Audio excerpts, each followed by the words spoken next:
إن الحمد لله نحمده ونستعينه ونستغفره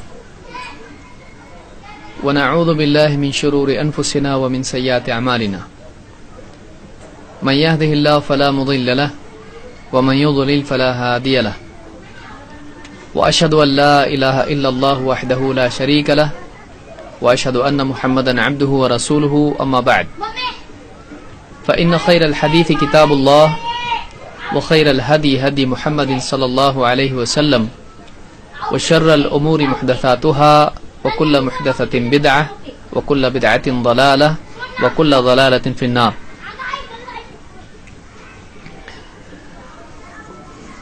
قال سبحانه وتعالى إنه من يشرك بالله فقد حرم الله عليه الجنة ومأواه النار وما للظالمين من أنصار.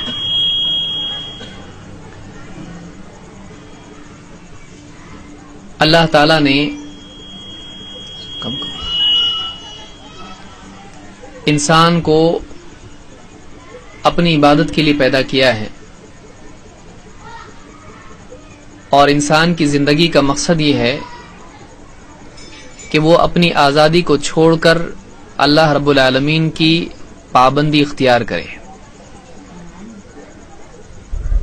وہ اپنی چاہتوں کو اللہ تعالیٰ کی رضا کی خاطر قربان کرے، وہی کام کرے جو اللہ کو راضی کرنے والا ہو، ان کاموں سے بچے جو اللہ کو ناراض کرنے والے ہوں۔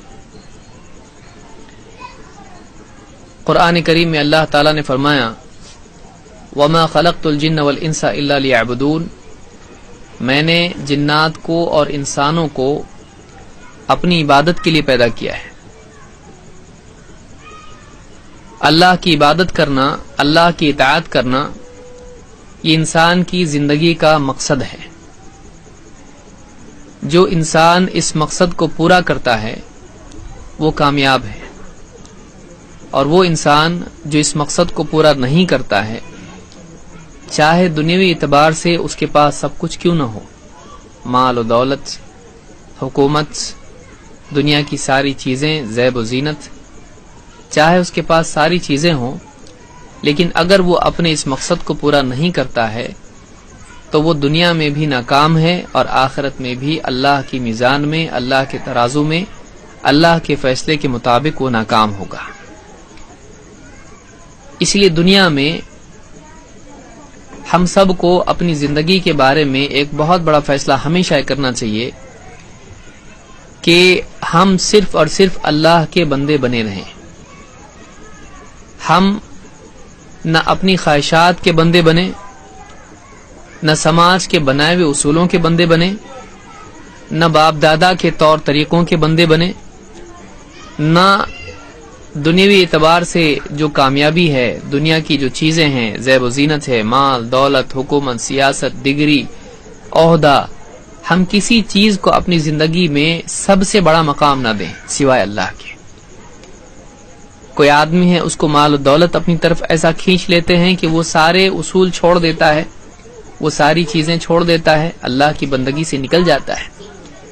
کوئی ایسا ہوتا ہے کہ دنیا کی عزت، دنیا کا عہدہ، دنیا کی رشتہ داریاں یا اس طرح کی جتنی چیزیں ہیں اس کو اللہ سے دور کرتی ہیں، وہ اللہ کی بندگی سے نکل کر غیر اللہ کی بندگی میں داخل ہو جاتا ہے۔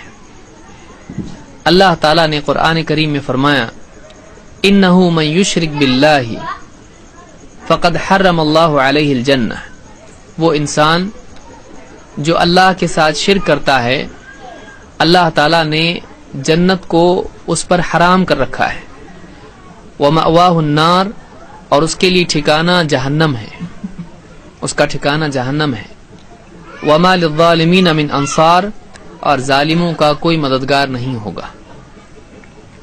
اس آیت میں اللہ تعالیٰ نے یہ بات صاف طور سے بتا دی ہے کہ شرک کرنے والا اللہ کے نزدیک دنیا اور آخرت میں ناکام ہے۔ سب سے بری، بدترین چیز اگر کوئی آدمی اللہ کے معاملے میں کر سکتا ہے تو وہ شرک ہے۔ وہ چیز جو اللہ کو سب سے زیادہ ناپسند ہے وہ شرک ہے۔ آدمی کی بربادی، ہلاکت کے اعتبار سے سب سے خطرناک چیز شرک ہے۔ لیکن افسوس یہ ہے کہ انسانیت کی تاریخ اگر آپ دیکھیں تو آپ کو دکھائی دے گا کہ انسانوں کی اکثریت شرک میں مبتلا رہی ہے. وجہ اس کی یہ ہے کہ شیطان یہی چاہتا ہے کہ ایک انسان ہمیشہ ہمیشہ کے لیے برباد ہو جائے. شیطان یہی چاہتا ہے کہ ایک انسان اللہ تعالیٰ کو ناراض کرنے کے لیے ایسا کام کرے کہ اللہ تعالیٰ اتنا زیادہ اس سے ناراض ہو جائے کہ وہ برباد ہو جائے. شیطان چاہتا ہے کہ انسان شرک کرے. شیطان چاہتا ہے کہ انسان ایسا عمل کرے جس سے اللہ بہت ناراض ہوتا ہے. وہ ہمارا دشمن ہے. اللہ نے قرآن کریم میں فرمایا کہ شیطان تمہارا کھلا دشمن ہے. ان الشیطان لکم عدو فاتخذوہ عدوا، کہ شیطان تمہارا کھلا دشمن ہے اور تم اس کو اپنا دشمن ہی بنائے رکھو. انما یدعو حزبہ لیکونوا من اصحاب السعیر، وہ اپنے لوگوں کو اسی لیے بلاتا ہے، وہ اپنے لشکر کو اسی لیے آواز دیتا ہے کہ وہ شیطان کے ساتھ جہنمی بن جائیں، اصحاب السعیر بن جائیں، جھلسا دینے والی آگ میں پڑنے والے بن جائیں. تو شیطان برباد ہوا ہے. وہ چاہتا یہ ہے کہ اکیلا کیوں جاؤں، میں اپنے ساتھ دوسروں کو بھی لے کے جاؤں گا. اور اس کی سب سے بڑی دشمنی اگر ہے تو وہ آدم علیہ السلام اور ان کی اولاد سے ہے، کیونکہ اللہ تعالی نے ابلیس کو حکم دیا تھا کہ آدم علیہ السلام کو سجدہ کرو. جب اس نے سجدہ کرنے سے انکار کیا تو اللہ تعالیٰ نے اس کو دھتکار دیا اور جہنمی اس کو قرار دے دیا، اس کو اپنی ہاں سے ملعون بنا کر اتار دیا. اب اس کی دشمنی قیامت تک باقی رہنے والی ہے، وہ اپنی دشمنی چھوڑے گا نہیں. اور اس دشمنی کو نبھانے کے لیے وہ یہ ثابت کرنے کی کوشش کرتا ہے کہ اے اللہ، جس کے لیے تو نے جس کو اتنی عزت دی، بنی آدم کو، آدم علیہ السلام کو اور ان کی اولاد کو، کہ مجھ کو آدم کو سجدہ کرنے کے لیے تو نے کہا، یہ واقعی تیرا بندہ نہیں بن سکتا ہے. میں تیری بندگی سے نکال کے اس کو دوسروں کا بندہ بناؤں گا. میں نے ایک سجدہ نہیں کیا، ٹھیک ہے، اب یہ دیکھ کہاں کہاں جھکتا ہے، یہ دیکھ تیرے سوا کس کس کا بندہ بنتا ہے. تو انسان کو ذلیل کرنے کے لیے، ناکام کرنے کے لیے پوری طاقت ابلیس شیطان لگانے والا ہے اور لگاتا ہے. یہی وجہ ہے کہ انسانیت کی تاریخ میں آپ کو دکھائی دے گا کہ اکثریت ہمیشہ سے شرک میں مبتلا رہی ہے. قرآن کریم آپ اٹھا کے دیکھیں، اللہ تعالیٰ نبیوں کے حالات جب بیان کرتا ہے تو اللہ فرماتا ہے وَلَقَدْ أُوحِيَ إِلَيْكَ وَإِلَى الَّذِينَ مِنْ قَبْلِكَ لَئِنْ أَشْرَكْتَ لَيَحْبَطَنَّ عَمَلُكَ وَلَتَكُونَنَّ مِنَ الْخَاسِرِينَ. یا دوسری جگہ اللہ نے فرمایا وَلَقَدْ بَعَثْنَا فِي كُلِّ أُمَّةٍ رَسُولًا أَنِ اعْبُدُوا اللَّهَ وَاجْتَنِبُوا الطَّاغُوتَ، کہ اے نبی، ہم نے وَلَقَدْ بَعَثْنَا فِي كُلِّ أُمَّةٍ، ہم نے ہر امت میں رسول بھیجا اس دعوت کے ساتھ میں ان اعبدوا اللہ واجتنبوا الطاغوت، کہ تم اللہ کی عبادت کرو اور طاغوت سے بچو. طاغوت کیا ہے؟ اللہ کے سوا جس کی عبادت کی جاتی ہے اس کو طاغوت کہتے ہیں. اللہ کے سوا چاہے وہ پتھر ہو، پیڑ ہو یا کوئی اور ہو، اللہ کے سوا جس کی عبادت کی جاتی ہے وہ طاغوت ہے. تو قرآن کریم میں اللہ نے بتایا کہ سارے نبیوں کے، سارے رسولوں کے آنے کا ایک مقصد تھا، اور وہ مقصد کیا تھا؟ وہ لوگوں کو اللہ کے بندے بنانا چاہتے تھے اور اللہ کے سوا دوسروں کی بندگی سے ان کو نکالنا چاہتے تھے. اس لیے کہ شیطان اللہ کی بندگی سے نکال کے دوسروں کی بندگی میں انسان کو مبتلا کرے گا، وہ شرک میں انسان کو مبتلا کرے گا. شرک کیا ہے؟ اللہ کے رب ہونے کے اعتبار سے، اللہ کے معبود ہونے کے اعتبار سے، اللہ کی ذات و صفات میں کسی کو شریک کرنا. جو چیز اللہ کے ساتھ خاص ہے اس چیز میں اللہ کے ساتھ کسی اور کو شریک کرنا. جیسا اللہ ہے کسی ایک چیز میں ہی صحیح، اللہ کی طرح اس کو بھی ماننا. وہ چیز جو اللہ کے لیے خاص ہے کسی اور کے لیے ماننا، اس کو کیا کہتے ہیں؟ شرک کہتے ہیں. جیسے مثال کے طور پر کہیں سے بھی انسان پکارے، اللہ اس کی آواز کو سنتا ہے، اس کی پکار کو پہچانتا ہے، اللہ اس کو جانتا ہے.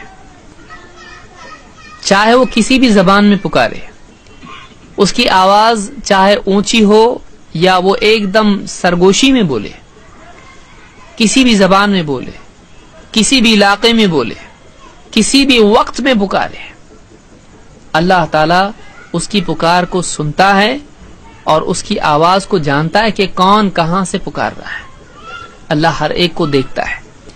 اگر یہ بات جو اللہ کے بارے میں ہے، اگر کوئی بندہ کسی بزرگ کے بارے میں مانتا ہو، کسی اور مخلوق کے بارے میں مانتا ہو، تو یہ چیز اللہ کے ساتھ اس نے اس صفت میں شریک کر دیا کہ جیسا اللہ سننے کے اعتبار سے ہے، کسی اور کو بھی اس نے ویسا مانا۔ اس کو شرک کہتے ہیں۔ یا اللہ نے ہم کو اپنی عبادت کا حکم دیا ہے، ہم کلمہ پڑھتے ہیں لا الہ الا اللہ، کیا مطلب اس کا؟ کتنے لوگ ہیں جو اس کا مطلب بھی نہیں جانتے ہیں۔ ہم کلمہ پڑھتے ہیں لا الہ الا اللہ، اللہ کے سوا کوئی معبود نہیں، یعنی اللہ کے سوا کوئی عبادت کے لائق نہیں۔ لوگ اپنے طور پر کسی کو معبود بنا سکتے ہیں، کسی پیڑ کو، کسی پتھر کو، کسی بت کو، سورج کو، چاند کو، ہواؤں کو، پریوں کو، کسی بھی چیز کو، آگ کو، کسی کو بھی لوگ پوچھ سکتے ہیں، لیکن اسلام میں جائز نہیں۔ کیوں؟ اس لیے کہ وہ معبود ہونے کا حق نہیں رکھتے ہیں۔ پیڑ انسان کا لگایا ہوا ہوتا ہے، وہ بیج کا محتاج ہے، آگ جلانے سے لگتی ہے، وہ نہیں تھی، اس کو کسی اور نے جلایا۔ اسی طرح سے کوئی بت ہے، وہ کسی کے تراشنے سے بنتا ہے، وہ اپنے وجود میں کسی اور کا محتاج ہے، اور جو محتاج ہے وہ معبود نہیں بن سکتا ہے، جو محتاج ہے وہ معبود نہیں ہو سکتا ہے۔ تو اب کوئی آدمی، اللہ نے حکم دیا ہے کہ اللہ کو سجدہ کیا جائے، اللہ سے دعا کی جائے، اللہ کے آگے جھکا جائے، اللہ سے مانگا جائے، اللہ کے نام کی قربانی کی جائے، اس کو خوش کرنے کے لیے جانور قربان کیا جائے۔ یہ سارے عمل عبادت والے عمل ہوتے ہیں۔ ان کو کیا کہتے ہیں؟ یہ عبادت ہے۔ سجدہ کرنا عبادت ہے، قربانی کرنا عبادت ہے، اسی طرح سے روزہ رکھنا عبادت ہے، اور نماز پڑھنا عبادت ہے، دعا کرنا عبادت ہے۔ اب اگر یہ عمل جو عبادت ہے، اگر کوئی آدمی اللہ کے سوا کسی اور سے دعا کرتا ہے تو اب اس نے اللہ کی عبادت میں کسی اور کو شریک کیا، یہ شرک ہے۔ دعا صرف اللہ سے ہونی چاہیے تھی، کیونکہ حدیث میں اللہ کے نبی صلی اللہ علیہ وسلم نے فرمایا الدعاء هو العبادہ، دعائیں عبادت ہے۔ اب اگر کوئی آدمی اللہ کی عبادت کرتا ہے، اللہ سے دعا کرتا ہے، تو وہ اللہ کی عبادت کر رہا ہے۔ اگر کوئی آدمی اللہ کے سوا کسی اور سے دعا کرتا ہے تو وہ اس کی عبادت کر رہا ہے۔ تو دعا کرنا عبادت، سجدہ کرنا عبادت ہے۔ اب اگر آدمی نماز پڑھ رہا ہے، نماز میں اللہ کو سجدہ کر رہا ہے، تو وہ اللہ کی عبادت کر رہا ہے۔ لیکن اگر وہ کسی اور کے آگے، کسی انسان کے آگے، کسی قبر کے آگے، کسی پتھر کے آگے اگر وہ اپنا سر ٹکا رہا ہے، تو یہ آدمی اللہ کے سوا کسی اور کو سجدہ کر رہا ہے، اور یہ شرک ہے، اس کو شرک کہتے ہیں۔